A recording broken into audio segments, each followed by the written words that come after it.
Sementara itu, Panglima TNI Jenderal Andika Perkasa memastikan pengamanan KTT G20 siap 100%. TNI memiliki command center yang akan memantau semua pergerakan dari udara, laut, dan darat untuk menyukseskan gelaran KTT G20.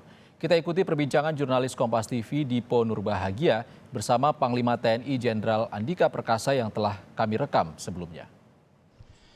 18.000 pasukan ataupun aparat gabungan akan diterjunkan untuk mengamankan perhelatan KTT G20 pada tanggal 15 hingga 16 November 2022, tentu terdiri dari unsur TNI maupun Polri. Dari unsur TNI sudah ada 12 Satgas Pengamanan Khusus VVIP yang kemudian akan memastikan keamanan delegasi termasuk kepala negara pada saat menghadiri KTT G20 pada tanggal 15 hingga 16 November 2022. Ada juga 408 pasukan elit dari 3 matra yang kemudian akan juga turut mengamankan jalannya presidensi KTT G20 di Nusa Dua Bali.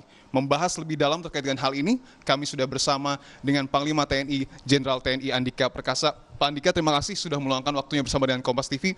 Sehat, Pak? Ya, sehat. Oke. Di tengah kesibukan yang luar biasa ini, kita tinggal menghitung hari untuk sampai di KTT G20 pada tanggal 15 hingga 16 November 2022. Sejauh ini persiapan pengamanan baik darat, laut maupun udara sudah sampai mana, Pak? Waduh, kalau menurut saya kita sudah relatif siap 100% per hari ini. Dan bukan menghitung hari nih, nanti malam sudah datang. Oke, Pak. Yang merupakan undangan utama setingkat kepala negara.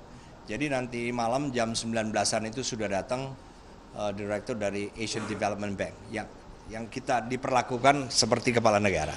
Jadi sudah mulai nih nanti malam. Nah, jadi kesiapan kami sudah siap. Tadi briefing terakhir di sini untuk memastikan semua standby, yang masuk posisi, semua unsur pimpinan di posko masing-masing. Pak, mumpung kita sedang di Command Center Pengamanan VVIP KTT G20, langsung ditunjukkan boleh Bapak? Boleh. Siap.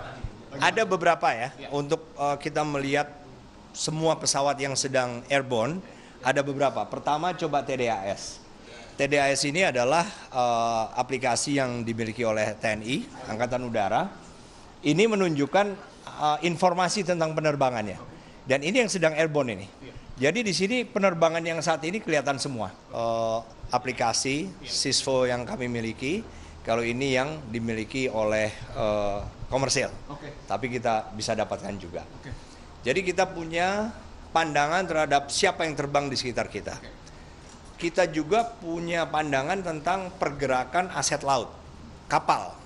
Semua yang berada di dunia bahkan ya, termasuk demonstrasi ada di mana, macet ada di mana. Jadi misalnya rute tertentu yang harusnya dilewati oleh rangkaian kendaraan kepala negara ke satu venue, ternyata macet.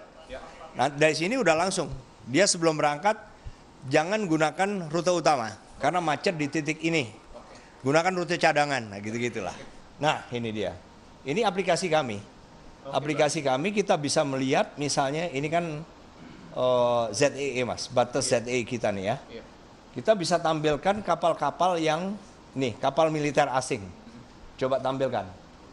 Jadi misalnya 24 jam terakhir, gerakan ada satu kapal. Nah ini dia nih.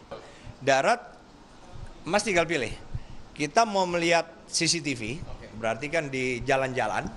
Kita punya 137 CCTV yang kami gelar sendiri nih, bukan punyanya publik. Yang semuanya berkualifikasi PTZ atau Pan Tilt Zoom. Jadi masing-masing kamera dari 137 itu kita bisa putar kiri kanan, naik turun ataupun zoom in zoom out ya. Nah, tapi kita juga punya pandangan real time. Kebetulan pesawat kita sekarang baru aja turun. Tapi nanti hari H itu di udara terus selama dibutuhkan. Karena kita punya 2 pesawat Boeing pengintai. Nah, itu seperti ini ya, betul ya?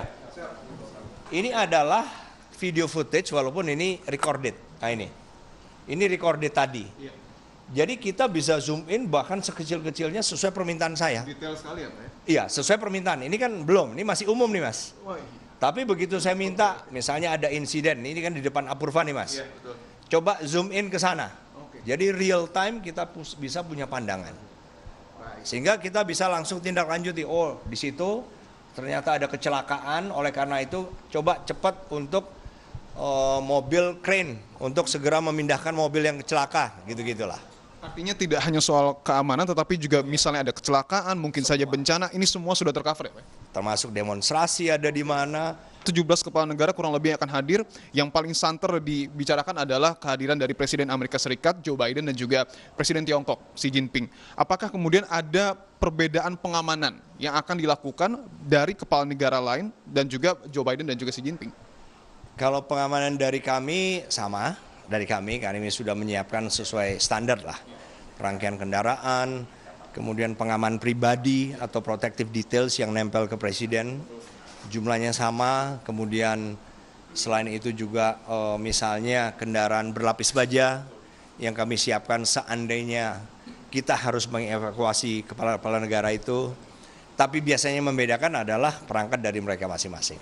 Memantau bagaimana tadi comment center ini dapat melihat secara langsung dan juga detail ya Pak ya, bagaimana situasi keamanan di darat, laut maupun udara. Tentu kita berharap KTT G20 berjalan aman, semua yang kita rencanakan ini berjalan dengan sesuai rencana begitu, dan tentunya sukses. Terima kasih banyak Panglima TNI Jenderal TNI Andika Perkasa. Thank you, Mas.